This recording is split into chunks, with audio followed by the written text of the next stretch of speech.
Who needs Mourinho when you've got Jacko?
Huddersfield Town. Joy for Jacko. He takes his life kosher. Rock the Gaffer, rock the Gaffer. The Sharia delight, you know he can take it. Rock the Gaffer, rock the Gaffer. The Sharia delight, he really, really hates it. Rock the Gaffer, rock the Gaffer. The Sharia delight. The Gaffer.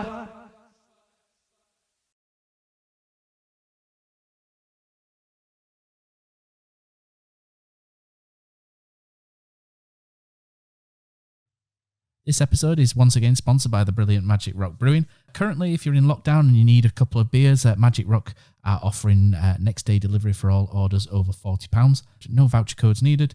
Just head over to the website, which is www.magicrockbrewing.com/shop. And also keep an eye out on social media over the next couple of weeks as well. There'll be some more packs and a few interesting things on the horizon as well. Okay, hello and welcome back to the Andy Takes That Chance podcast. Coming off the back of our episodes with Darren Bullock and Ian Dunn, we've had them all lining up. Pochettino, Klopp, Mourinho. But who needs Mourinho when we've got Jacko? A very warm welcome to the podcast to former Huddersfield Town player manager, but always cult hero and legend. It's Peter Jackson. Do we call you Peter, Jacko, Gaffer? What should we call you? Gaffer, please. Respect, yeah, Gaffer. I like that because it feels like I'm one of the team now. Yeah, you were a team, course, yeah. Yeah, I like that. Right, so I think that the best way to start this podcast is just by mentioning that it's 35 years since the Bradford fire disaster. I think it'd be a bit remiss of me not just to mention that and pay our respects to everyone that was affected that day and wish those the very best that were involved around or families were involved around the Bradford fire disaster. So from us at this podcast to those Bradford City fans, wish you all the best and pay our utmost respects, and to you as well, Peter. I'm sure it's a difficult time for you as well. Yeah, so it's an always difficult time because I always felt and I always feel that the Bradford City fire has probably been a little bit ignored on the anniversary. So I feel a little bit let down by people higher up in the Football League probably, that the Bradford City fire there'll be a minute's silence at Bradford, minute's silence at Lincoln, and that's it. So it's a tragic. It was a tragedy, massive tragedy that probably changed the face of English football in terms of stadia. So, but I just feel at times that it's forgotten, not by the people of Bradford, but certainly people outside Bradford. It's forgotten at times. As somebody who's lived in Bradford all my life, Jacko, that's I agree with that completely. It is like the forgotten tragedy. Absolutely. I think it's almost because it were little old Bradford, kind of. Yeah, correct. Yeah, we were just a little old folk, third division side. Yeah, and a lot of people died, didn't they? Absolutely. I just remember that night coming home. I just remember I left the ground. I couldn't get into the dressing room. I managed to get my car keys, but I never got changed. So I had my kit on and I had my blazer on. And I went home. After about a couple of hours, I left Valley Parade about 5 o'clock. We all met at Bellevue Pub. Do you know the Bellevue Pub at the top of the road? Yeah. You haven't been there, have you? Paid you 5p to get in and watch some strippers. You haven't, yeah? I can neither confirm nor deny. I remember going up to the Bellevue. That's where it was all. We were watching it live on television, and then I went back to the ground and I looked out onto the pitch, and it was just it was horrific. There were body bags laid out, and it was awful. And I thought and on my way home, I popped into St. Luke's. There were people with burnt and sat on the wall outside St. Luke's, which was on my way home, where I lived at Shelf. And I popped in there for about a couple of hours probably. And there were people, say, with 30% burns, maybe more than that. And all I wanted to come and talk about were the following season. We just won the championship. So we got into the old second division, which is now the championship. So we got there, and all I wanted to talk about, and it was quite humbling really, was the start of next season. We've got Leeds United, we've got Sheffield Wednesday, and these people were really, really badly burnt, and I'll never forget that. And then when I got home about 9:30. I remember there were night riders with bikes outside, because it's not like it is now television. There's big cameras coming about. We had mobile guys with cameras outside my house wanting to do interviews with me. So I left that morning at 12 o'clock, got down to Valley Parade, and all of a sudden I was pushed into the limelight of being the captain of Bradford City the day of the tragic fire. So, yeah, bad memories, and hopefully, the people of Bradford will never forget it, but certainly I think the wider population sometimes does. Yeah, definitely from us to everybody absolutely. Involved. Correct. All the best. Right, so let's pick up on your playing days. You were a huge success at Bradford. Captained them from a young age. Had some great success, which saw a move to Newcastle. Where I think, did you get Player of the Year at Newcastle ahead of some famous faces as well? Well, yeah. I'll build up to that. It's a good build-up story to that. I was at Bradford for. I got in first team about 17, which was quite early. I was captain by 18. And at that time, obviously, you used to read the papers that Man United, Liverpool, Tottenham, Chelsea were watching this young centre-half from Bradford called Peter Jackson. So I knew there were clubs interested, but then I got to 22, 23, around about that age, and that had all died down a bit.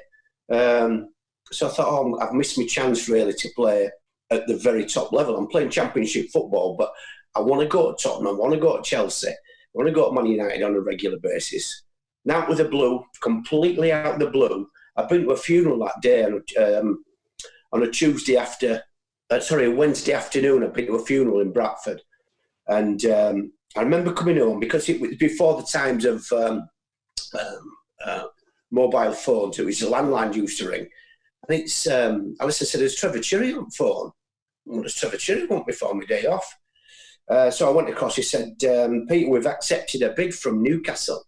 They want you to meet you tomorrow at Scotch Corner to have your medical." And I knew, right, okay, blah, blah, blah. And I was still in a bit of state of shock, completely out of the blue, and put the phone down. I said, "Well, Alison, we're moving to Newcastle." Alison was 7 months pregnant with my son Oliver in a beautiful house at Shelft, which we just moved into. And all of a sudden, I was on my way to sign for Newcastle United. So it was quite an unbelievable day for me, really, that. Some characters up at Newcastle. Paul Gascoigne. I've always wondered, what was Mirandini look like? What was he like, even? Well, Mirandini came a little bit later. So I went up to Scotch Corner, had my medical, and I still didn't know with the transfer fee what Newcastle had actually paid for me.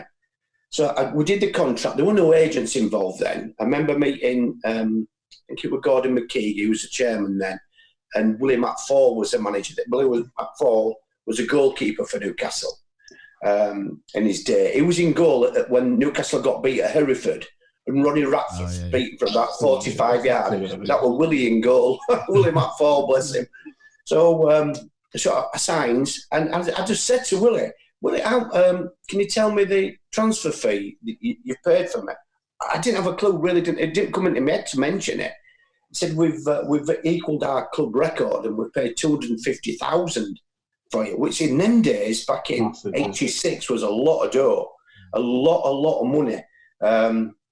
I was just gobsmacked, absolutely gobsmacked. So it shattered, obviously, Bradford's record for what they received from it.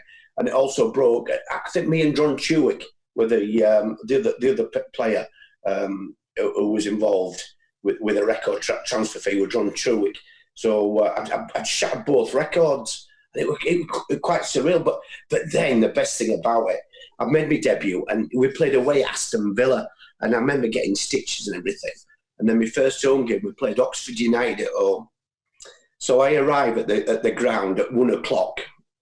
Me and Alison goes there, and you had to walk across a big car park there. So one of the players said, "You better get there about 1 o'clock tomorrow," even though it didn't have to be dressing room at 1:45. It took nearly an hour to get from a car to the dressing room. It was unbelievable. Like football in Newcastle, it's a religion. Yeah. It really is a religion in Newcastle. But I remember pulling that shirt on first time at St James's Park.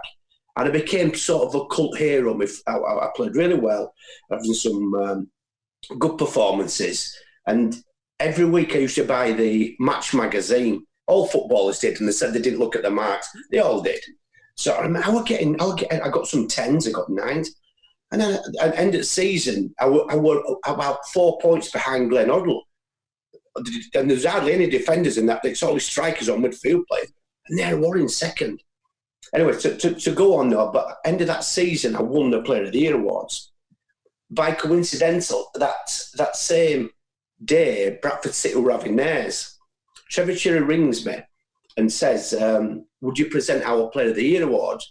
"Yeah, of course I will. Yeah, of course I will." Spoke to Willie McFall. He said, "No, you have to attend." I said, "Well, Bradford want me to go down and present there." No, you have to come to attend." Thought, it's been a bit stern with me, Willie. He used to look after me, like. Went in the Blue Star Club opposite St James's Park. Remember that, the Blue Star Club? Well, massive, for about 2,000. So I walked in this club, there's about 1,500 people in this club. So I'm just stuck at back, and I'm still a bit disgruntled about not presenting Bradford City's Player of the Year award. Anyway, so I'm still at the back, and tonight, blah, blah, blah, blah. Great turnout tonight. And in third place, we have Peter Beers. I thought, well done, Peter, England International. Fantastic, well done. What a player he was, by the way, Peter Beers. And in second place, we have Paul Gascoigne, just booking the under-21 squad. Let's talk about football in Britain. Thought, who's going to win this? And I'm at back, I'm still not half taking notice. And tonight's winner is Peter Jackson. Oh, my God. You can't believe that, can you? Peter Jackson. And I thought, oh, wow, I certainly have arrived in football. But then I got a sponsored car, I got a boot deal.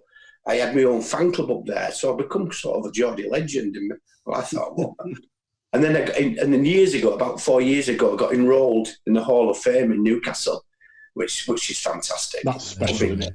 Absolutely so special. When you think your Waddles, your Keegans, your Gascoignes, your Beardsley, but indeed people like that play for Jackie Milburn, Malcolm MacDonald, Peter Jackson from Buttershore Estate. Peter, do you get recognised when you go up there? Yeah, sometimes. I mean, it's. I once Bradford City were playing a pre-season game about 3 years ago, and they played Newcastle in a pre-season game. So I'm walking from 9/11 Club to the director's box area, and I'm outside ground. This Geordie fellow walks past me. He said, "Peter, man, you're the best fucking player ever to play for Newcastle United." What about Keegan, McDonald, but they I still, now and again I still get recognised. But they were great times for me because it changed my life from being at Bradford City and playing at Carlisle and places like that to playing at Man U, Man City, Chelsea, Tottenham, Arsenal, and I love my time at Newcastle. Right then, Gaffer. Gives me tingles, does that? So, Brilliant, isn't it? I know. Gaffer, you eventually you left Newcastle, went back to Bradford City. I've seen elsewhere you've said it didn't quite feel right, and then take us through signing for our club, Huddersfield Town, and how that felt walking through the doors at Huddersfield. Yeah, it's what happened after that, guys. I rushed into signing back for Bradford City. I got a knee injury, and I were out a month, so I didn't have many injuries, but I had a knee injury. And I were out and we formed it a little bit. Willie pulled me one day and said, "We've accepted a bid from Bradford City. Do you fancy it?" I thought, well, and I remember it took me 8 years to get to where I was. And I probably rushed into it. I let my heart rule my head. Money was great. I got everything. I got a 5-year contract. Everything was great. And I went back. And soon as I went to training, when I signed for them, you know in your head you made a mistake. And sometimes that happens, and I knew I made a mistake. And that's not disrespectful to Bradford City, anybody at Bradford. I just knew I'd made a mistake. As I say, I was on good money. I had a 5-year contract. And after 18 months, there were about 3 managers came and went. And a guy called John Docherty came to Bradford as manager, the worst manager ever. And eventually pulled me one day. He says, "We've got to pay you up." Meaning, if a club can take over your contract, we'll let you go for free. So a couple of clubs came in for me, and I lived at Brighouse. Huddersfield Town came in for me. I just wanted to play football and enjoy it again. I just didn't enjoy, and I didn't get that sense it was the right thing for me at Bradford at that time. And then I arrived at Huddersfield Town, and as soon as I walked down the old tunnel at Leeds Road and it opened up, I thought, this is for me. This is me. And everything changed. And I used to get there every day, try and drop the kids off at school, get there at 9:15, do my training before I did all my weights and stomachs, and then after training, do more up and down the terraces. And I just absolutely loved it. From that first moment I walked in with them big doors and saw the pitch and everything about it, it just felt so right for me. There was a tasty rivalry between Bradford and Huddersfield at that point through the 80s and 90s. The Town fans, though, didn't look at you as a Bradford man coming in.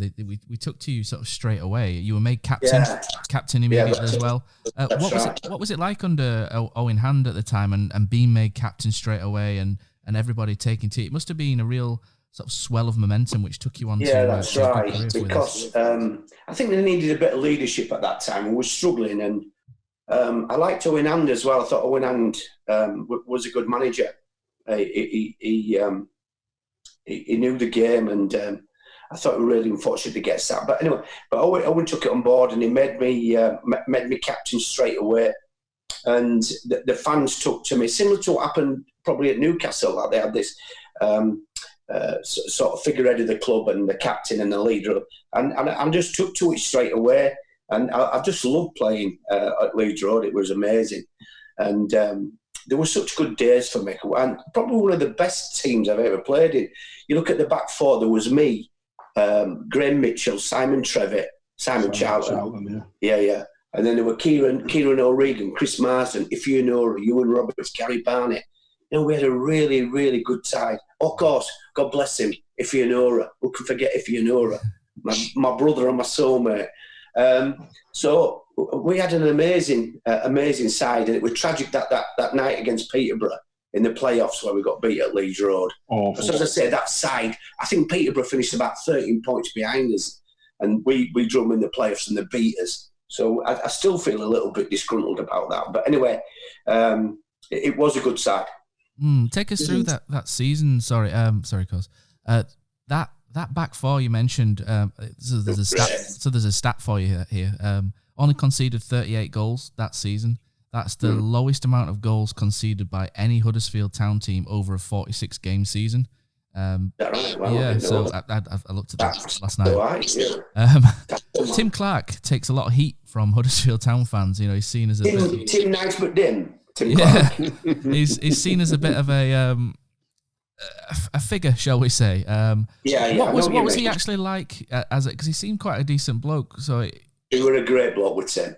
He'd been Hales Owen, I think we signed him from, if I'm right, for not a lot of money, and he was so keen and enthusiastic. I think he was an engineer, and he worked in a factory and everything. So for him to become a full-time footballer, training full-time, it like his dream come true.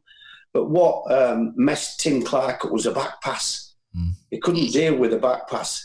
And, at one time he could pick the back pass up, but all that rule went out this season, more or less, Tim kept. And he was a good keeper. He had a presence. And a keeper, you also have a presence about you. Yeah. Tim Clark had a presence about him. It was massive, like a giant. He had this big, massive head and big arms and big hands. And he was massive. And but once the back pass rule came in, his kicking of the ball wasn't the best. I mean, he made some great saves, but like all keepers, they all make mistakes. But Tim, he was a good keeper. But I remember it was in goal that day we went to Bury. Remember that game the day we went to Bury? 4-4, one of the best games of football ever. If it had gone on for another minute, we'd have beaten 5-4. So that game started, and one of the goals he let in, I thought, he's got to disallow it, referee. You can't do that, goalkeeper. They'll disallow it. There's something gone wrong here. Anyway. And he dropped another one just like that. I thought, is he joking now, Tim Clark? You just think there's something wrong with the keeper. Anyway, it was 4-1, I think, at half time, and we came back to 4-4. If it had lasted another 3 minutes, we'd have beaten 5-4.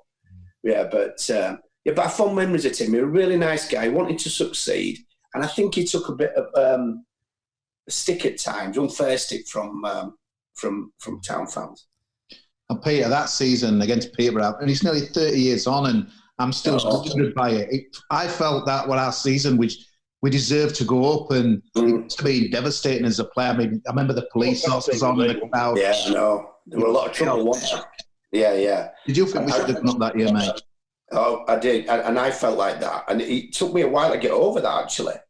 And because I just felt as cheated a little bit because there was such a points difference between ourselves and Peterborough. And I know that's where the playoffs and the thrill of it and everything. But it took a couple of months. I was so upset by it because I felt like yourself that we deserved to go up that season, and we did. So it took a bit of getting over. I remember stood with Ifeanora, and I was in tears in that tunnel at Leeds Road, and it really did affect me. It was an awful day. It was too carnival-like. It was a Thursday night, wasn't it? Yeah, it was too carnival-like. It was absolutely scorching. Yeah. He scored after about 2 minutes. I think it was Phil Starbuck, wasn't it? And, you're just thinking then, this is it. And then to lose that, I remember the day of the playoff final, I think they played Stockport in final, and our outfit day somewhere, and radio kept flicking, and I had to turn the radio off. I couldn't even bear to hear updates of them in a final because it hurt. I can't remember a football match hurting me that as much as that night did. Yeah, I know. After the game, there was a lot of trouble, wasn't there? It was even. I think before the game, there was a lot of trouble as well. And I just remember driving away that night. I thought we've been cheated here, and we're really upset by it. It's weird, Peter, isn't it? Because there's a rivalry developed between Peterborough from that day. It still went on, and typical to beat us again at Old Trafford. But yeah, it's weird, isn't it? How many miles away from Peterborough, but there's a there's still that bit of grudge between us, isn't there? But for them, that one game, There's part of me still thinks, what if, if we'd have had Peter Butler for the end of that season, because he came and he seemed to be a catalyst for a turnaround. That's right, and it was a big blow to us. Him and Marsden in midfield and O'Regan, they were a really good midfield trio, and we certainly probably missed Butler, that bit of steel on that night where a lot of pressure on everybody, and Butler would have probably made that difference that night. But were it West Ham who was on loan from? West Ham. There was Southend, was it? And then he went to West Ham, I think it was. Yeah, all right, okay, yeah. But like Southend wouldn't let him play in it. I can't remember. I don't think Southend or the contract didn't run that long for him to play in that game, I think. So, he played well for us, Butler. Played really well for us. Yeah, he did, absolutely. And there seemed to be a bit of a playoff hangover the following season as well. I think everybody... Ian Ross, we've had Ian Dunn on a couple of weeks ago. Ian Dunn, what a great guy he was as well. We had on the podcast. He mentioned that maybe Ian Ross was a bit too nice at the start of that season, and maybe he needed to get into a couple of people. And you certainly got that though when Mick Buxton turned up. Certainly did, yeah. But with he inherited Owen Ann's team, really did Ian Ross, and he inherited a good side because he were harshly done by was Owen Ann. And then all we used to do, we'll just play five-a-side with Ian Ross. We used to go up to Deaton Gym. Even if it were a day like today, we'd play five-a-side. And that's all really we did. But as I said, he had such a good group of players. And then our form dipped a little bit. Then he came, Mick Buxton, and shook everything up. And wow, I've heard about Mickey Buxton. I never really met him. I played against his sides and everything. Then Mickey Buxton arrived, and wow, like a whirlwind arrived. And he shook things up, did Mickey Buxton. And what a coach he was, Mickey Buxton. And for the first time, probably under Ian Ross, we were well organised and well structured and well coached through the arrival of Mickey Buxton. And an amazing run at the end of that season, and I think we'll talk about the Great Escape in a little bit, but that in itself was a great escape as well that season, because Huddersfield looked absolutely dead and buried. We'll move on to 93-94 as well. Neil Warnock came in again. He comes in and puts his stamp on. Yeah, lovely. He comes in. Town fans didn't really take to him initially because we played some great football under Owen Hand and Ian Ross. Yeah, that's right. And Neil came in and everything was a little bit direct. He started selling players like Ewan Roberts, etc., to try and fund what he wanted to build.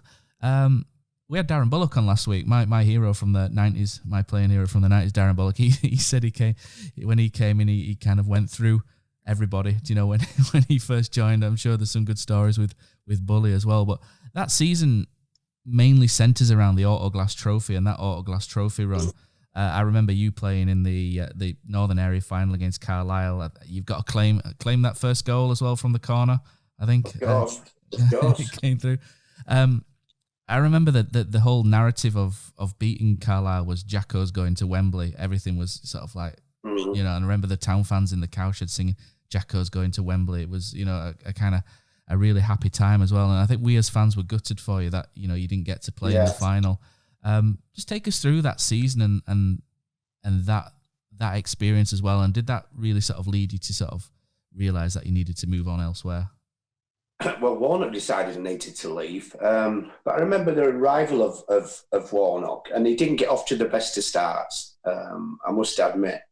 He was coming under a little bit of stick, but I was still this cult figure at the club. So it was quite clever what he did, Warnock, because he made me reserve team coach. With Kevin Blackwell, reserve team coach. So I respect him for that because he made me part of the staff and I was taking the reserves. And I was playing okay, I was playing fine. But then we started winning games and then we went on this run to Wembley. And the further we went, our relationship was sort of, it's mentioned in his book, Huddersfield wasn't big enough for Peter Jackson and Neil Warnock, so one of us had to go, and I was the one to go. But what he did, Neil, he got me on board, and the fans were thinking, well, if Jacko's on board with Neil, he's on this we're behind him sort of thing. But we went on that run, and it just went like that for Neil. I was surplus then because I'd been used to what I think I was used like to build him up and get him going. And then I was so popular then at the time, he needed rid of me. He needed me out of the club. And then the turning point was when we got to Wembley, because I played every single round. I think I scored in 2 of the rounds as well. Scored a penalty against somebody, Preston. And we get to the final and he pulls me. And this was a breaking point. There was a breaking point in our relationship. I still had 2 years left, I think, on my contract. He said, I'm leaving you out at Wembley. I'm playing Pat Scully. Pat Scully? Right, okay. Pat Scully wasn't as good a player as me. Pat Scully wasn't as good a player as me, I know that. And but you can leave the side out at Wembley. This is odd, this. So, and that was a downturn. When he left me out that day at Wembley, I knew my time. It was time to leave Huddersfield. And I went to Chester on loan and then I signed permanent for the last 3 years of my career, which I loved at Chester. Lovely place is Chester as well. Great. Who, as a player, I've seen Stan Collymore mention the game Southend at Huddersfield a couple of times on social media. He mentions that, and he mentions you from that game as well. And I remember Stan Collymore coming with Southend, and he was phenomenal that day. He was an absolute. He looked world class, didn't he? As he striding through. It led me up to big death. But I remember him turning up, and I'd heard Stan Collymore about him, what a good player he was. He wasn't an international player, but he'd been in lower divisions, but he was scoring back loads of goals. And you always try and you know you're up against some players that you've played against before, but I'd never played against Collymore, and he absolutely ran me ragged, and I was playing well at the time, and he absolutely had me in knots. And I remember that performance. I thought he'll go on and make a good living from the game because, as I say, he taught. And not long after that, I think he did get a move, and I think his performance at Leeds Road that day. And my performance at Leeds Road that day got him a big move to a big club. He certainly did well. So, what the question was going to lead on to? Who were the best players that you came up against? Do you think in your time as a footballer? Who's your best opponents and the best sort of one-on-ones you've had? Really. What throughout my career, or just at Huddersfield? Or throughout would be interesting to know. Throughout my career, obviously, I played against. I'm 16-year-old and I'm playing in the Lancashire League, and that means you play at Bradford. I think we had Bradford City Reserves played on a Saturday afternoon or a Saturday morning, and you play like Everton B or Man United A and all that. And I love Lancashire League, and I'm 16-year-old. It's about my 4th game. We play at Chester away, and I remember turning up at Chester, and I'm 16-year-old and play this game anyway. Just before me and this centre forward were having a real rumble together, kicking lumps out of each other. And I remember getting my first ever booking in the Football League, because you got a letter from the Football League about that big, that you've been booked and blah, blah, blah. And I always kept my first booking. And I did stick it on my bedroom wall, because I'm only 16. By the time I finished my career, 10 bedrooms full of bookings. But so I remember, anyway, I forgot all about it. And then 6 months, I'm sat at home watching World of Sport. Our game had been called off. And I'm looking at telly. I remember this kid with a big nose. Ian Rush scores on his Liverpool debut. I thought, that's that kid he had a fight with at Chester. We started fighting on pitch. Years later, we played against each other. We always mention our first booking because we both got booked. And it was Ian Rush. So I have to say Ian Rush because I played against him when I was 16. Then I played against him when we were at Liverpool, him and Dalglish, which probably were one of the best strike forces around at the time. So I'd have to say them two, Rush and Dalglish. I was lucky enough to play against them, both of them. Dalglish was an amazing player. Best I've played with is Beardsley and Gascoigne. Stuart McCall I put up there. But I played with some good players, some honest players that never got that break like I did to play in the big time. But I was lucky. I played with some excellent players, some really good players. No, when I finished 36 at. Basically, I got a free transfer at 36 from Chester. I played 610 games, I think, then, and on my 600th game, Cyril Regis played the same amount of game as me. So it was 599 Cyril had played, and I played 600. So we were both at Chester. And I always remember that day we played Birmingham at Diva Stadium. That's what we called Diva Stadium at Chester. And I loved my time at Chester. Me and Cyril, who was absolute genius and a gentleman and a lovely, kind person. And we both played our 600th game together. So what an honour to be in that sort of company. And then I finished there at Chester. And then I was looking for work probably then. And I had a couple of approaches from league clubs. Then George Mullow rang me up and Kieran O'Regan down at Halifax. I just finished 1 point off getting relegated from the conference. Would you come and join us? So that means I go part-time now. I'm 36. I've got my coaching badges. And I'm looking to do, what do I do next? So I'm earning £150 a week. I train Tuesday, Thursday, play Saturday. That's it. So my time then was mainly training by myself. So I signed for Halifax and I loved it. I played 9 games for Halifax, won 8, drew 1. And that was the year that we won the conference. And that was the year of the Great Escape. So we got the Great Escape and I also got a medal for winning the conference. So that was it. And then I became, obviously, town manager. So how did the Huddersfield job come about then? What was the story behind this? Okay, right. So I signed for Halifax, but I had a clause put in my contract that if a coaching job or a league club comes in for me, they can't ask a fee from me. So I remember speaking, I will say his name, Trevor Cherry. He said, if it doesn't start well I'm going to recommend you down at Huddersfield Town. Depends how they start the season. Brian Orton's in charge. All right, and I never really felt much about it. Anyway, I kept watching the results and I thought, they got to October, I think they had 4 or 5 points. Anyway, still not thinking much about it. And then I get a call on a Sunday night. And it was Malcolm Asquith, who was the old chairman, God bless him, he's dead now. Would like to meet you at Cedar Court at Wakefield. And that was it. But remember, I'd never, ever, ever been for an interview in my life. And I'm thinking, what do you have to say in an interview? But going into that room full of ex-directors that I knew, it didn't feel like an interview because I knew them, they knew me. So I was quite comfortable in that situation. I remember driving home. I got home, phone rang, my phone line rang here. And we're making you Huddersfield Town manager. Oh my God, I could not believe it.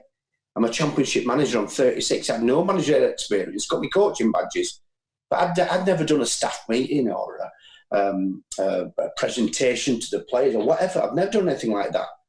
And all of a sudden, I'm the youngest manager in the championship, age 36. So I needed some experience, which Terry came along, Terry Yoreth, a legend in football, as my assistant.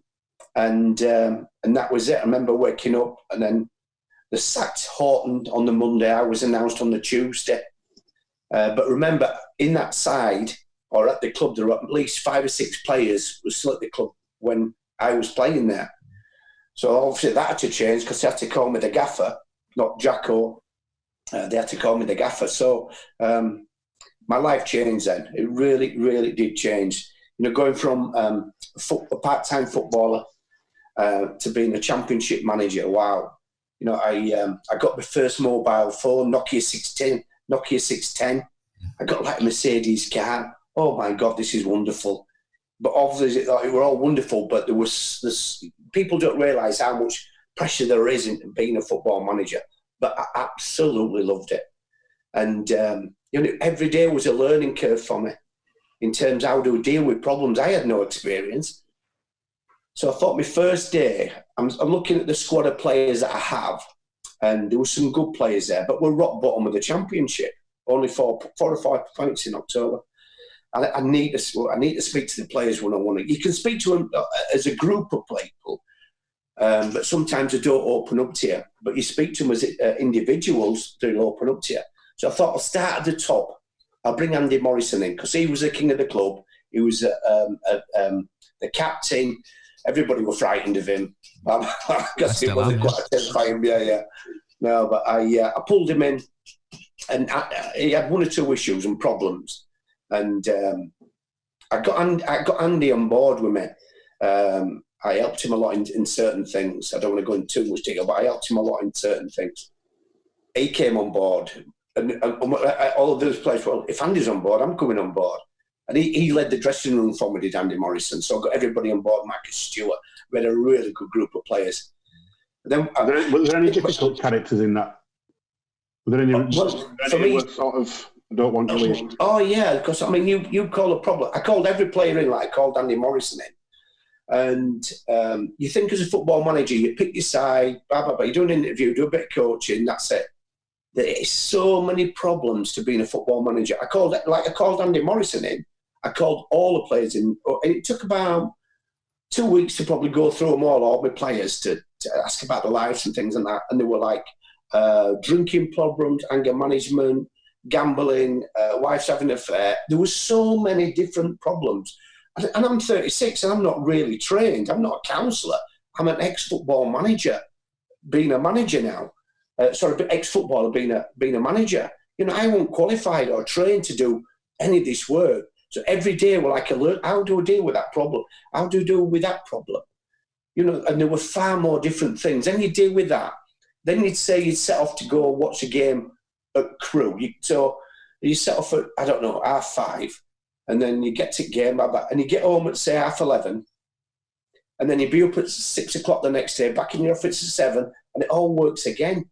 So I spent hours and hours and hours up and down the country in my car, but obviously thinking about the problems that I have with my players, but full marks to every single one of them. If they didn't take it on board, I got rid of them. Best as simple as that. But the ones that behind me, I could not fault them. And I think on my 5th game or 4th game, we had a few drubbings early doors, and then we beat Stoke City at home 3-1. Oh my God, the most amazing time ever. 3-1 at home against Stoke. I remember speaking to a guy years later, and he went, "Peter, do you know that day? It's the only time I've ever cried because I was so pleased for you." And look at me there. The only time I've ever cried, I was so pleased. You remember when I run down touchline? One of those games, it's still just thinking about it gives you tingles, because you remember that's iconic. Paul Dalton just skipping over and then putting it in from about 45 yards from Wigan. It's just the feeling that night were unreal. I know, because that wrong question of sport, what happened next? I don't know if you ever saw that, years after, the wrong question of sport. But that feeling that night, I thought, wow. Obviously, the feeling of defeat, you're down, blah, blah, blah. But I remember walking into my office and my family were there, and everybody were, I don't know, it was just a brilliant day in my life where I can look back and think, wow. And then we just went like that, Man City, when we went to Man City and beat Man City. Last time we went to Man City, we got beat 10-1. We went there as Huddersfield and we beat them 1-0. Peter, when we beat Stoke, did you feel that we could get out of it, or did you think, without a doubt, Campbell recruit big time? Because there were no chance for window then, were there? We could just no. And I said to the players, this all it'll take, because we're 4 games defeat straight away. I said all we need is 1 win, and 1 win will build our confidence and we'll fly. And I knew that coming home, driving home that night, I knew that would stop up. Even though we were still well adrift, I knew we'd stop up because we had belief, and people looked at me and believed in me, and I believed in them. Look at someone like Paul Dalton. Paul Dalton were messing around in the reserves. So my first day as manager, I had a practice match, 11v11 down McAlpine, or John Smith's, as it is. Is it still John Smith's now? And Paul Dalton, it was like George Best.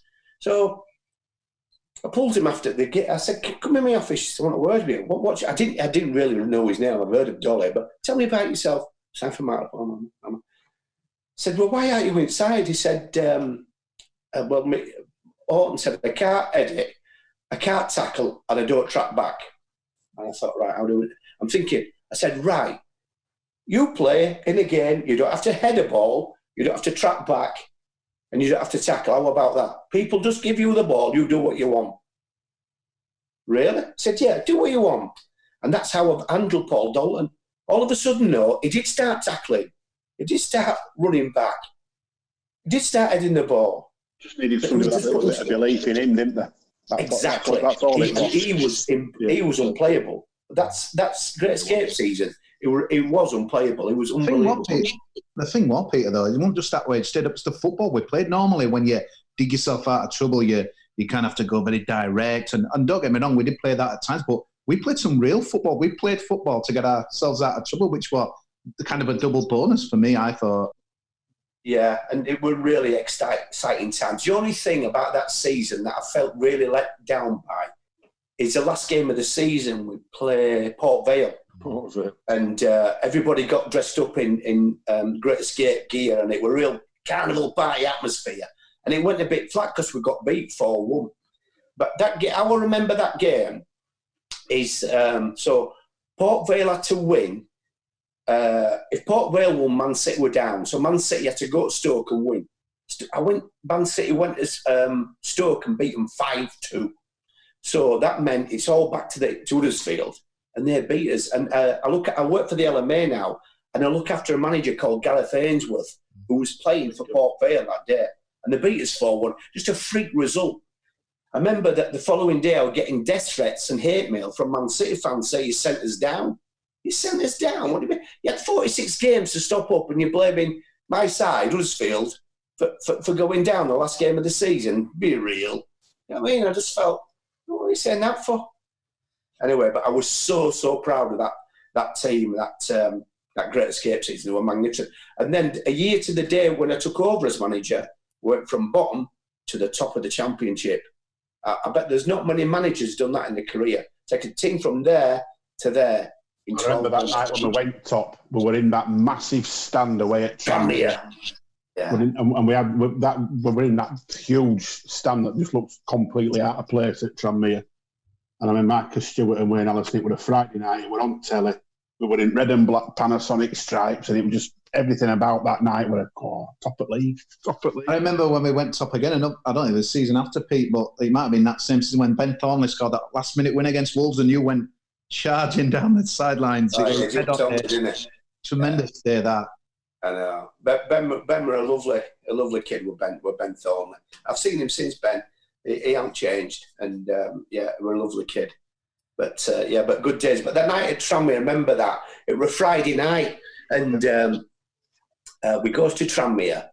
I think it was on Sky. It must have been on Sky on a Friday night, or did Tranmere play on a Friday night?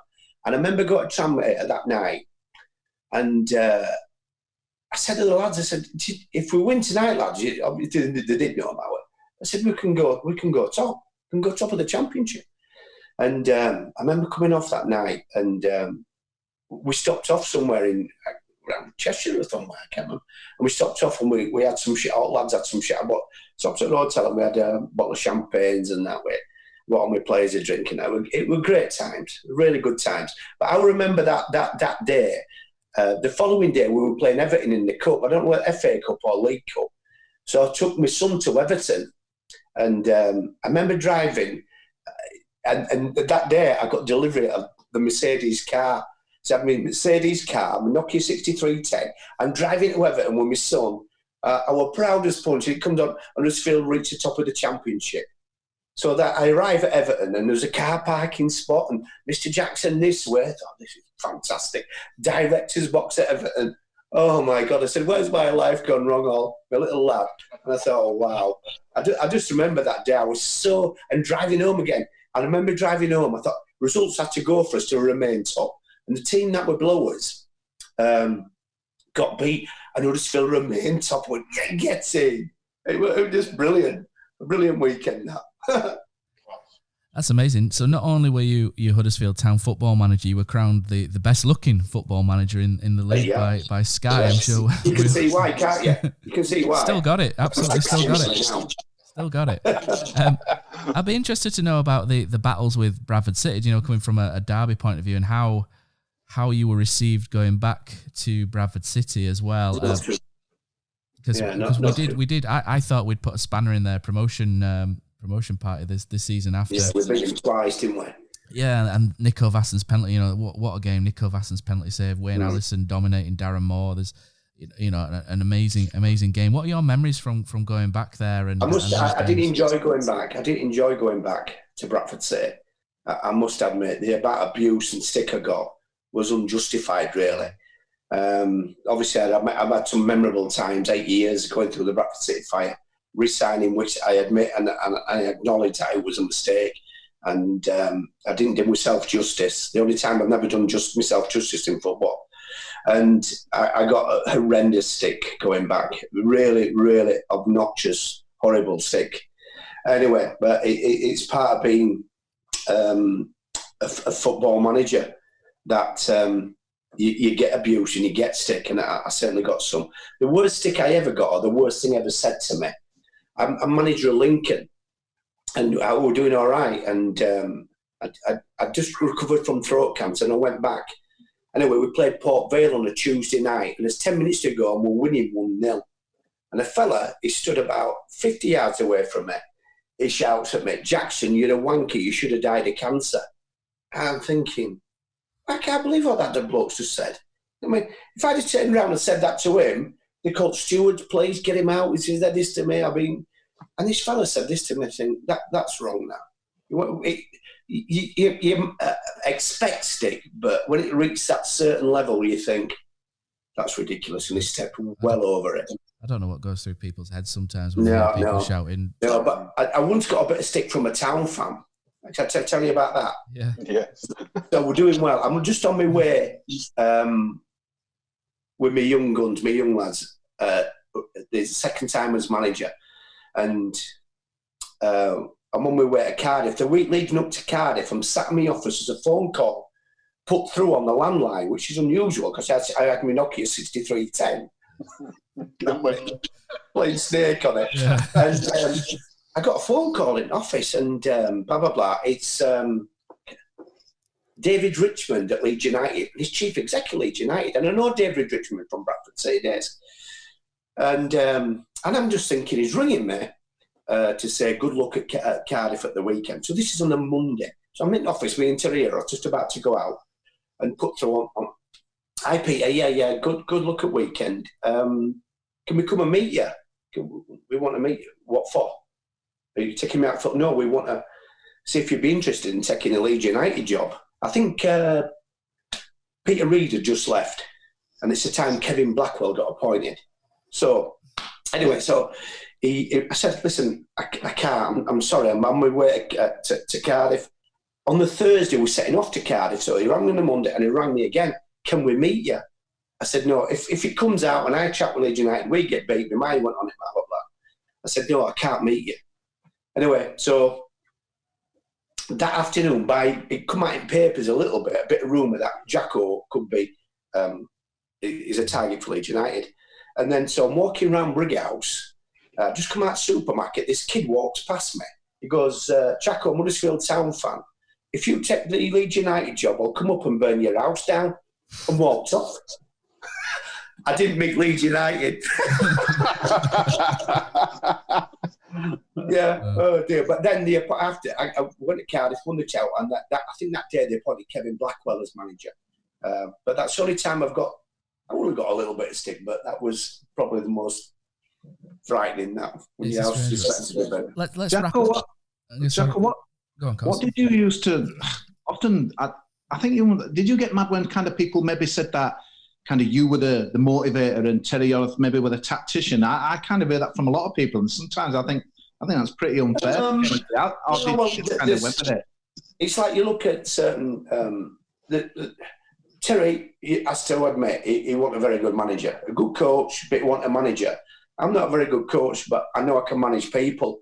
You look at Alex Ferguson, he didn't do a lot of I didn't do a lot of coaching. You know, we talked about what we would in the office before games, what we do for training. We talked about, he was the coach of the club and the team. I was a manager of the football club.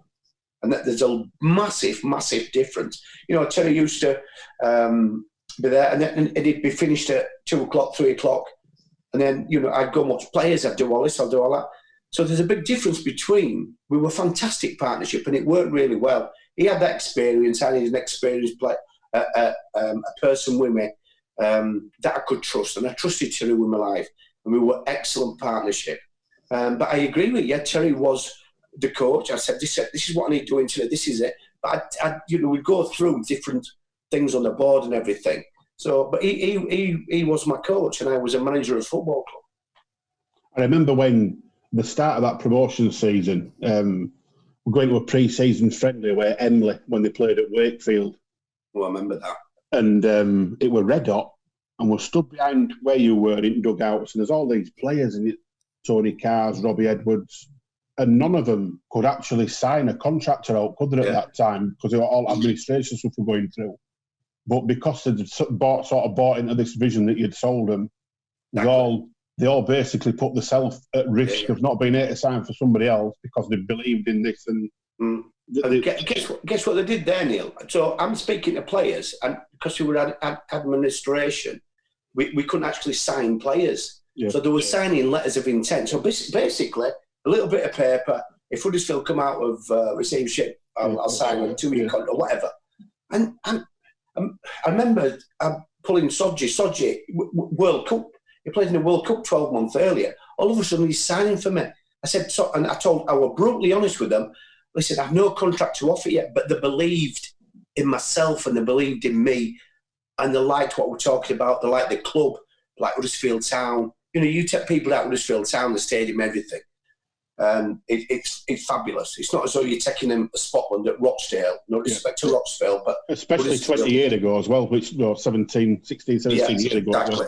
I mixed that with the kids that I got. Yeah. And that was probably one of the hardest things that I probably ever did, was try to attract players. But it's all about me, my personality, to get them players to sign for me. And I remember my friend coming to watch that same game you just mentioned, Neil. And he said, Peter, I don't know what you've taken on board here. He didn't know any of the players. I can't remember the score, but it pickled it. And then we went on to win promotion. Oh, my God. That feeling, that year we went up with them young kids and players that coming into like Steve Yates, Martin Booty, obviously Sodji, Husey, Ian Gray. And they were just a memorable time. It didn't start too well, as you expect when there are only 6 players turn up for pre-season. We didn't start the season alight, but certainly towards the end we were. Peter, it wasn't a bad year, was it? As a fan, I'll be honest, it's one of the most enjoyable seasons I've ever had watching Town. Because even rocking up at places like Kidderminster, we lost. Yeah, I know. Can you remember that when we went to York on a Sunday? I remember. And I'm at the game. So Danny, and it were it played on a Sunday. I don't know why. Yeah. And I remember when Danny Schofield scored. I think I jumped on Lloyd and I were in the D nearly on the halfway line. I run on the pitch. This is before. That was when Murphy came on, didn't he? Yeah. You chucked Murphy on up front. Yeah. So I completely won the game. In front that day, Nat Brown and John Newby. Yeah. Nat Brown and John Newby up front, who scored probably between them, Huddersfield. -5 goals. Yeah. So I'm putting, we just took the lead. And I make a substitution. I brought one of them. And Murphy's known as a centre half. And this fella, my dad and my son's there. And this fella shouts at me, because it's only a little tiny seating area at York. Negative, Jackson, what are you putting a centre half on? But I remember someone telling me he can play up front. So I thought, Murph, just because he was a quick lad, Murphy, just go up there, run about, and cause havoc. Well, he comes on. Mission accomplished. And scores. Oh, my God. Honestly, it were just... And people... And that... I remember people... It's an iconic game for me, really, because it was such... So many people have come up to me. I know we've got to Premier League and we've done this, we've done that. But I remember going to Bootham Crescent on that Sunday. We beat them 2-0. Murphy come on. And I'm thinking, wow, people still remember a game like that. York v Huddersfield on a Sunday. Iconic moments, though, aren't they? Iconic moments. Honestly, it was just a marvellous. Too many Cal fans behind that gate for. It was. Peter, just going back to the first spell you had. Yeah. And when you left the club, I think I remember going to that Forest game when we got battered, and then a couple of days later, I might sound harshest, but I maybe just felt maybe had run its course at that time. Did you feel the same, or I suppose you just thought you could get Is that when he got sacked the first time when you left? Yeah, you got sacked. Was that with Ruberry? That was Barry Ruberry the first time, wasn't it? Yeah, Barry Ruberry. He sacked me end of the season. The second time we went to Notts Forest and got beat. But I felt probably a little. It was the first time really I had a bit of a downward spell in me. We'd gone up. We should have gone up. We got promotion at Cardiff, obviously. We should have gotten in the playoffs the following year, which we missed out by a point. The following year we did get in the playoff and missed out. So this was the first time probably that I've been on a bad run and a bit shaky run. But still, I felt I could have done with more time. I know all managers said that, but that was the first probably poor period. But we're still outside the playoffs. We're still, if we'd have won that day, it would have been, 4 points off the playoffs at Forest. And then I get called in on the Tuesday. Awful day for me. I remember this is how a sacking happens. I'll tell you how a sacking happens, right? So we have a poor result on the Saturday at Forest, like you was talking about. Monday we train. Tuesday I'm in my office at 7:15, 7:45, knock on my door. And it's Ralph Rimmer. He was Ken Davies' assistant. I don't know. It was something to do with rugby. Can we see you in the boardroom? Oh, shit, this is it. So walks up to the boardroom. No one talks. We don't talk between each other. We just walk up. It felt like 30 miles of that boardroom, but we were only up the stairs. So walks in the room. They're all sat round waiting. Blah, blah, blah. I'm not happy with recent results, Peter. We're terminating your contract, blah, blah, blah. And you have to leave the premises within half an hour. I got escorted out of Huddersfield Town. Can you believe that? Anne Huff, my secretary, who's now a director there, a beautiful, beautiful woman, came down. She were in tears, absolutely in tears. And I had to clear my office in half an hour and had to be escorted off the premises. And that still hurts me a little bit. Someone who'd given everything for the cause for Huddersfield Town in terms of my health, things like my family's been through, and my kids got bullied at school when we went through bad patches as a manager. And I thought I deserve better than that, to be escorted off the premises. And I think, wow, this isn't right. Anyway, it happened. To get escorted off, what do they think you're going to do? Exactly. I didn't have a computer. I had my Nokia 6310 still on my table. But I didn't have a computer. What exactly? All my memorabilia were in my office. I'll show you this. This is my memorabilia. This is my. That's what I. You might have seen this famous picture time before that round my neck. This was at Cardiff. My young boys won at Cardiff. I remember before we went out at Cardiff, do you know you're walking down the tunnel? And I wanted our players to be as one. But I wanted to do something a little bit different. So I came up with this idea. I seen Brazil do it years ago, holding hands, coming down tunnel. But honestly, if I said to them players, and this is not a lie, if I said to them players, we'll walk out there naked. They've all took the clothes off and walked out naked. They were unbelievable, honestly. Peter, that season, that Scunthorpe game, do you remember that? I've got to admit to you, I left the ground at 2-1 behind. And I got back to Mal side and it says, why have you gone? They've won. I'm like, what are you on about? And then Makaliski, he was incredible, mate. I felt we were going to do it that season. Everything you did, and, it was crazy, wasn't it? Makaliski was an amazing story. He was a lovely kid from Golka, Makaliski. And I always remember his feet were amazing. And this is a true story. I sold John Stead to Blackburn for 1.2 million in the January. Anyway, Stead took off. And in the end of February, and Souness had never, ever seen John Stead play. Seen DVDs and recordings of him. Dean Saunders and somebody else been to watch him. So Souness had never seen him play. Paid 1.2 million. He kept Blackburn up. Anyway, so on one midweek game, we played down at Northampton, and Souness rang me in the morning. He said, is Makaliski playing? Because I feel we've got another John Stead on our hands here. I said, yeah, he's playing. So he drove from Blackburn, wherever he lived, to Northampton to watch McAleskey. But going back to his debut, so I just remember that day, all my players used to like him wearing collar and tie home games. McAleskey didn't have a suit. I had to take him into town on the Friday and buy him a suit. He caught the bus down from Golka morning of the game, and he looked great. He's got the first time he ever had a suit on, I think, in his life. And I was really proud of him, actually. And did he come on as sub? No, I can't remember. Anyway, so he scored 2 goals. We had Sodgy sent off, and we were 2-1 down with a couple of minutes to go. I think Danny Schofield scored.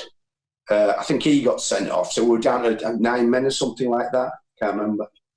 And then McAleskey scored. Oh my God, it was incredible. Peter, what about that playoff semi-final? They were incredible. I thought we were going to blow it. I mean, if he got that goal at Lincoln, and he could barely walk in them days, I remember when he brought it back. But then when Lincoln, again, typical Town, a bit like that Peterborough, when you played it, the party was ready, and it looked like they were going to spoil our party, and then Rob Edwards and Schofield. It was incredible. I'll just go back to that, but I'll just finish with McAleskey. So after that game and a couple more games, there were a couple of people interested in. So I called him in. I said, listen, McAleskey. And he just lost his dad with cancer. So he looked at me sort of his figurehead to look after him. And I did look after him. And I said to him, right, McAleskey, you've seen what Stead done and what can be done if your attitude's right and everything. In 3 years' time, you're either driving a Porsche or a Peugeot. It's up to you. Porsche or Peugeot. Down to you now. Go and leave. And what happened? Peugeot. You know, and years later, I said, you wasted your career. He went on the piss, he went out, and he just went boom like that. But he had the world at his feet. How many players have we said that about? But anyway, that's ending McAleskey. But going back to that playoff game, it was a bit of a grudge match because in a league game at Huddersfield, Pavel Abbott was offside and someone flicked it back to him, and we beat him 3-2. Lincoln were a good side by that time. But me and Keith Alexander didn't get on and off the pitch when I played against Winnigoff. But there was a bit of tension between me and Keith, God bless him. Anyway, so we went down to Lincoln. I think we drew at Lincoln, and then we came back. Did we? No, we won 2-1 at Lincoln. Yeah, we won 2-1 at Lincoln. Yeah. And then and then we come back to the Gell farm, and all of a sudden in 10 minutes we're 2-0 down. Jesus, with all this hard work, and I went in at half time, and I said to him that bit, all this hard work, we've come together, we've done this, we've got to throw it away. Anyway, and we pulled it back. Absolutely amazing to pull it back to 2-2. I remember when it came Lincoln manager, I was talking to one of the directors talking about that game, and they said that night you could feel that stadium rocking. When Robbie Edwards scored that goal, you could feel the stand shake we're vibrating with. And I also remember my 2 brothers were sat at dugout at right of me, and he ripped a seat up in excitement, my brother. He ripped a seat up. But what a feeling that was. What a feeling for that young side to go all the way and cope with that pressure we were under to succeed, and they did it. And I was so proud of them. Peter, that Cardiff final, Junior Mendes, I still think that goal, they were not wrong with it to this day, mate. I remember being in the stadium thinking he scored. I couldn't. And then is that when the ball went out? Said it went out. The linesman were there, wasn't it? Wayne Larkin, when it scored. I thought it went out. I could see it went out from where I was. It was just one of those ridiculous. As soon as they did something, because you're thinking, your stomach's gone on it. You totally. Exactly. The feeling of disappointment. I hadn't seen the linesman put his flag up. You see, so you've lost, haven't you? Last kick, you've lost. Liam Lawrence. And as soon as that got disallowed, you know you've won it. You're winning this. Yeah. Think going any other way than a win. Yeah. But I also remember before the game, someone said to Keith Alexander, Keith Curl, have you been practicing penalties? He said, no, professional footballers don't have to practice penalties. Anyway, but we practiced. We if you weren't taking a penalty, players were stood behind the goal messing about and trying to distract and everything. So we were well prepared for them penalties, and we had some good penalty takers.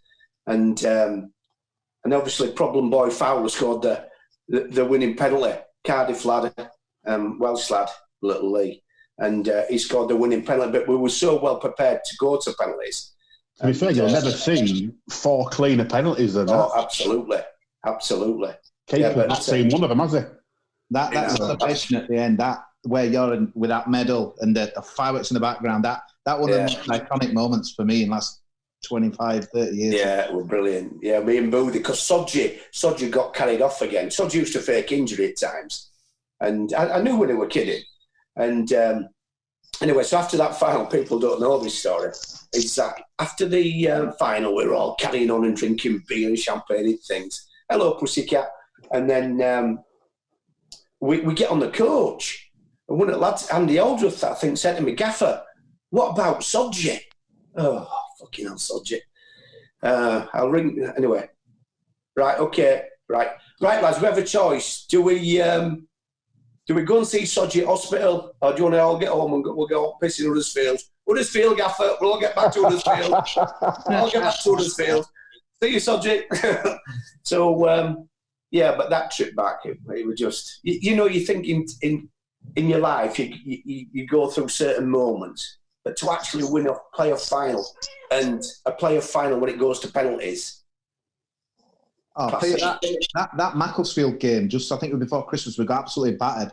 If you'd have told me then we were going up, I think no Town fan. I bet you, did you have any doubts then, or were you just like... No, I was still... That night I said to my players, I said, if this is what you think, we've all been together, a group of young lads and senior players, if that's the best you can give me, I'll walk, because that is simply not good enough. I was so upset and disappointed with them because I believed in them. I always believe in my players. And that night they let me down. And I remember the second, and that was, I think that on record, that was at the time, that was Macclesfield's biggest ever league win. Macclesfield's 4, Huddersfield 0. It was a disgrace. Macclesfield 4, Huddersfield 0. And I went in and I just said, listen, anyway, I cleared it. I said what I said to him and walked out. I think I didn't go on the coach that night. Anyway, came back, and then we went on a bit of a run then. I remember playing Macclesfield at home because all our directors was running all play, ride 5, and we smashed them back at Yale Farm. Smashed them 4-5. Good. I've got something to show you guys. Anyway, look, this ball here, right? Can you see it? Yeah. This ball here is the 500,000th league goal, 500,000th league goal scored, and it was scored by Gary Taylor Fletcher against Rotherham, Huddersfield v Rotherham, and it was the 8th of August 2006, and that's a 500,000th goal in the Football League. Amazing, that, isn't it? Dunny had the golden goal ball from first ever golden goal. Yeah, I remember that. Yeah, I remember Dunny scoring that. Yeah, so yeah, we've seen that as well. Brilliant. Love to see stuff like that. Yeah, it's great. Happy days. Tell us about how close, Gaffer, we were to a second promotion back to the Championship. There's one story I remember was, maybe you can tell me if this is true, in that the season where we got into the playoffs against Barnsley, and that Barnsley game felt very much like Peterborough to me, where we've dominated three quarters, 3 halves, if you like, and then the last half, it's just all come down a little bit. Tell us about dealing with Ken Davey. I remember vaguely a story about how you went to Ken Davey for a little bit of strengthening in January, and I think he looked down the back of his couch initially, didn't he? Yeah, I mean that season, we like, you look at Hull and Swansea who went up. They were buying strikers at 300,000, 250,000, and they were strengthening all the time to build the club up. I was relying on free transfers and young kids from the academy. So about the transfer window around January time, Kenny's any chance? I think he gave me 20,000 to get a loan striker in for the season.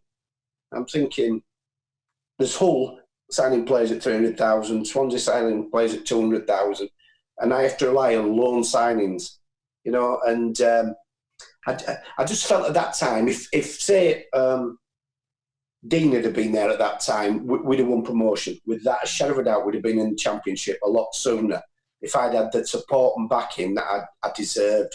because, as I say, I was just relying on free transfers and players coming through the academy system. We weren't investing to get promotion. We were just hoping everything that I'd sign would come off and work on the field and we'd get promoted on the cheap sort of thing. And it's not like that sometimes. Sometimes you can work with the players that you've got, but if you sign players that not going to improve your side, there's no point signing them. You need to sign better players than what you've got. We didn't have any money. That Barnsley game was gutting because I remember we had a big following that Thursday night. We won, obviously. I think Taylor Fletcher won it, that got us goal. And I remember driving back thinking we were 1 foot in the final. But I suppose there seems to be a common denominator with our playoff games. Second leg seems to be at home. And you often hear it said that it's probably not an advantage. Do you think that just the pressure got to us? Because Raúl had a disaster, didn't he, that second game? And the job were done, wasn't it? You look at the first game, with the bar, with the post, we should have beaten them 3 or 4-0 at Barnsley. We absolutely played them off the park there and deserved to win the game. And we're firm favourites to win the second leg as well. But, I just feel we wasted our chance first time over at Barnsley with the chances that we missed and opportunities. And it was always going to be a tense game. But, I remember sat in my office after that game. I think I sat in my office about 2 o'clock in the morning, didn't want to go outside. And my son, he was about 14 then, I think. He didn't speak for 5 days, my son. He didn't speak for 5 days. He was too upset. And that, I think everybody was like that because we felt a little bit deflated because if we'd have definitely got, if we'd have got beat Barnsley, we'd have beat Swansea. We'd have beat Swansea, no problem, in the final. Even though we're down in Cardiff, we'd have beat Swansea. Swansea didn't like playing us. We'd have beaten them and we'd have been a championship club. We hardly spending any money whatsoever. What was the Chelsea experience like, Peter? Was that kind? Mourinho seemed to look after us, didn't he, that day? And we were brilliant. We were winning. Yeah, we were there. My young boys, so proud of them. Adnan played that day in midfield for me. But really, really proud of them. And I said to my players before the game, there'll be one cup upset today throughout the country, no matter where. One team will win and expect. And we went there and had a right go up. And I remember meeting Mourinho. First time I met him, we're pitch side. My son was sat on the dugouts, and Mourinho, full credit to him, came over, shook everybody's hands, all the subs, my son's hand. And I just remember going, and we got back into it. We 1-0 down, and we pulled it back to 1-1. And about 8 minutes left, and they scored. And but they give a really good account of themselves. Teams had gone there and been beat 5 or 6. We went there with a group of young kids and gave them a real good game. But the interesting thing after that, I went into his office. So Mourinho's office is about, I don't know, size of a bathroom, upstairs bathroom somewhere. And there's a little fridge, a television, a guy serving drinks, me, Steve Clark, Mourinho, Terry Orth. There's 4 of us in a room. And I do my press conference. My press conference at Huddersfield might be 10. Went in this room, them out. Over 150 press there from all over the world. Mourinho goes press conference and we meet back in his office for a drink. So he goes into Mourinho's office. Mr. Jackson, what would you like to drink? I said, can I have a glass of white wine, please? Yeah, right. So he pulls out this white wine and had Chelsea Chardonnay on it. I'm expecting this big glug of wine, which costs £300 from France, and he pulls out this Chelsea Chardonnay. So it's me and Mourinho drinking Chelsea Chardonnay. Oh, this isn't right, this. I slaughtered it on bus going on. I told all lads this story on the coach. So. But really proud of my lads that day.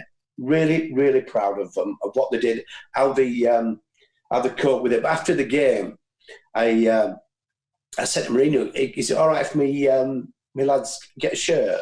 It's a big occasion for us. Yeah, just send them in. Lads went in the dressing room, players were giving them trainers, boots, it was embarrassing. And Molten Brown, they had Molten Brown in the shower, shower gel and soap and everything. All that disappeared as well. So first thing I said to Brookie, I said, Brookie, go and get me a shirt as well. So Brookie got me a signed shirt and everything. But Chelsea were fantastic with us. Really good, fantastic people. I knew you'd end up managing Bradford, Peter. It was your destiny, really. But that didn't seem to work out, did it? Did it for you, really, when you went there? But it sounded like you had similar times to like when Ken David were, the budgets. Yeah, what happened there? I went back to Bradford City. I turned down the job before. I about 10 years earlier than that. And I turned down the job before. And I went there, and main aim was to keep them in the Football League. They were Peter Taylor. There were a group of players, that the most disinterested group of players I've ever met in my life. You know, they played for Bradford, sitting in front of 18,000 every week in the fourth bottom of the Football League. So I turned up there, and I give it a shot, and we managed to stay up. And the following season, they appointed a guy, came in as football director, and I didn't know what he was doing, and he was sort of pulling the strings behind my back, and it just didn't feel right, and I wasn't enjoying it. And I left. I signed a lot of good players, and then Parkinson came off and took the club forward. But it was an honour, because I played for Bradford City, captain Bradford City, and I managed them. I went to school at Lillycroft, which is less than a mile away from the stadium. So, you know, it was a big, big thing for me going back to Bradford as manager. But I've done it. I think one thing, just going back a little bit, I'm just wary of time. Peter, about 5 minutes. Is that all right? Yeah. I remember watching the Great Escape video, and you talk so candidly about players on there. This guy did it for me. This guy didn't do it for me. Very honest, and so it's something that we don't particularly get these days. You know, it's all kind of cloak and dagger, if you like. Yeah. And you mentioned a couple of players that kind of slipped through. You know, the Emerson Tome. I think it was Paradeo was going by the name of back then. Yeah. Mikel Forsell. Yeah. What sort of players have maybe slipped through your fingers as a manager, and you've gone, oh, do you know what? They'd have been great if we could have got that over the line. Yeah, probably the big one when Ruberry came in, and he and there, we had a bid accepted by Bristol City for Akinbaye for 1.2 million, and then Barry Ruberry and Ian there said, "Oh, it's not worth that sort of money. We'll get him cheaper." 3 months later, he went to Wolves for 4.5 million. So he was a big one that went through. But there's no one really that I missed out on. I got recommended players that never looked at that went on to do well, but I've no one in my mind or academy player that I've let go of got to score 30 goals for Chelsea. I've never, released a player that's come back to kick me, sort of thing. But there's numerous, you can go back throughout your managerial career. I watched that play. It's like Jamie Vardy. Everybody's got a Jamie Vardy story in them. You know, me and Mark Law, the chairman of Bradford, went to watch Vardy at Halifax one night, and next week he goes to Fleetwood. But anyway, they all have different stories. So my one, probably the deal that we're all lined up to do was Akinbaye, and then we didn't, and they went to Wolves. So that was probably the big one. Peter, it's sort of like life after football now, and I think you're involved like with care homes and things like that as well. It's, horrible times at the moment. Yeah. Well, at the moment, I got sacked at Lincoln. I suffered throat cancer. Anyway, after 6 months, I got sacked, lost my job, and I'm just turning 50 then. And my wife, when I met her, was a ward sister in Bradford. So we need to get into some sort of business. We can't rely on football, play 10 games, lose 5, lose a job, blah, blah, blah. So we had a domiciliary care unit. So we provided carers going into people's homes to provide home care. So we set the business up, and in the end, we had 95 staff. But I didn't like being in the office. I went out and was a home care. I did home care in terms of looking after older end-of-life packages, learning difficulties. So I went from this figurehead of being this quite high-profile person to being a carer, looking after people. And I loved it, because I used to come home at night and think I've made a difference to somebody's life, which was quite humbling for me. But it took a while to adjust to this lifestyle from being this football manager to looking after people. There's a big difference in what you do and how you get straight and different things, getting up at 6 and getting home at 7:30 at night every night. But I loved it. I did it for 5 years then. CQC was a crucial factor that they run our case all the time about iggly bits. So we packed that in. That was 5 years ago. And we've travelled the world. We've got grandchildren. I work at Huddersfield match days. I work for LMA. I do a little bit of TV after dinner speaking. Peter, what's with the LMA? What's your LMA role? I'm a mentor for the LMA. So when you become a football manager, you're automatically enrolled to the LMA. And when you're out of work, you subscribe to the LMA. I think it's £50 a year I pay. So we've got about nearly 600 members, subscribed members. But everybody's in it. They're all the big names you can think of, manager, they're all in it. And so I go around mentoring managers. It's a new thing that's just come on board in the last 12 months, where I visit managers on a monthly basis about problems they have and how can we help and support and guidance over the phone. So I enjoy doing that because they're having the same problems I were having 20 years ago. I know the game's changed, but they still have, if you lose 5 games, you're out of a job, or you're having problems with players, different things. So, but I've got a really good life. I've had a lucky life, not a lucky life. I've had a blessed life where I'm from Buttshaw Estate in Bradford, and I've had a life where I've travelled. I've had everything in life that I could possibly want.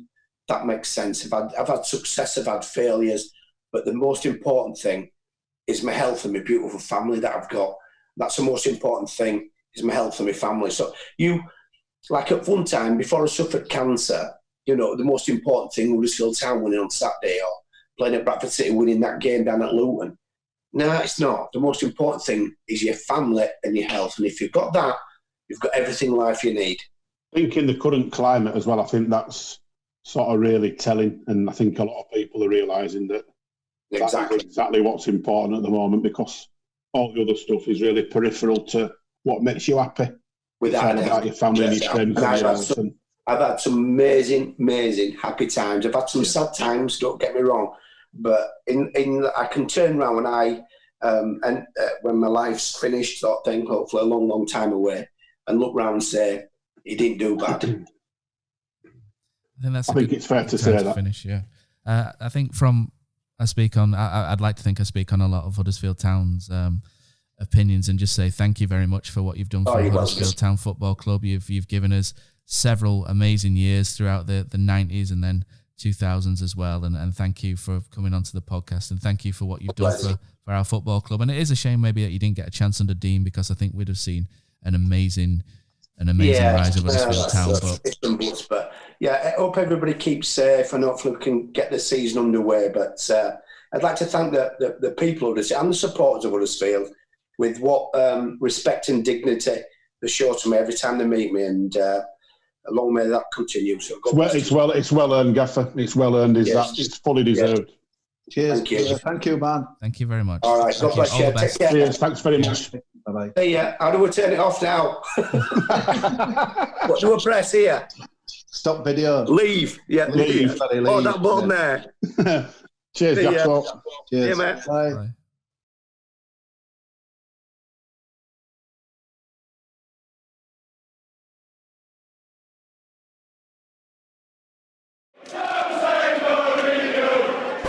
Who needs Mourinho when you've got Jacko?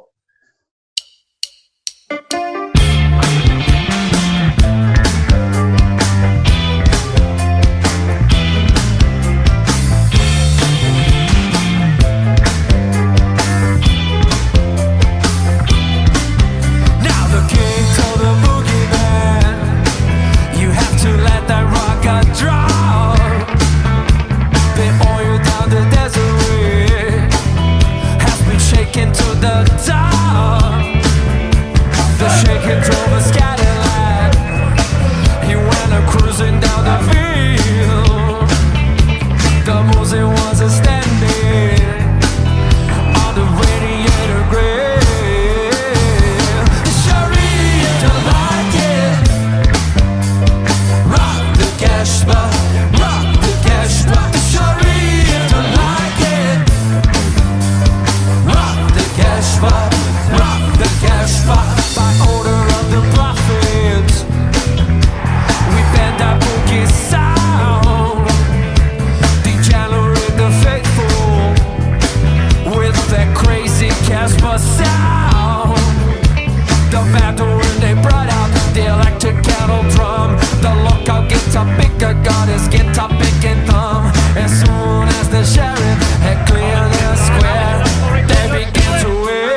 out of there. The jet pilots soon took the copy radio player. As soon as the sheriff was out of their hair, the jet pilots will. The sheriff don't like it. Is this the moment for Lee Fowler? It is. Take your place in Division 2, Huddersfield Town. Join for Jacko.